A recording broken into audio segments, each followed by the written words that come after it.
আমি আসছি আগামী 23 তারিখ। আপনি আসছেন তো? আমরা ভুক্তভোগী, scan copy, return passport, family visa সহ আমরা সবাই ইতালিয়ান এম্বাসির দুর্নীতি থেকে, তাদের হয়রানি থেকে, তাদের মানবাধিকার লঙ্ঘন থেকে মুক্তি চাই।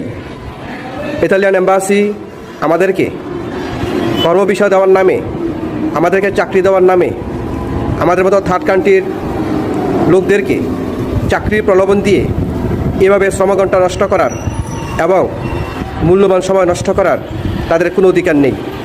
আমরা হয় ভিসা, হয় রিজেক্ট। সঠিক হলে ভিসা দেবে, সঠিক না হলে রিজেক্ট করবে।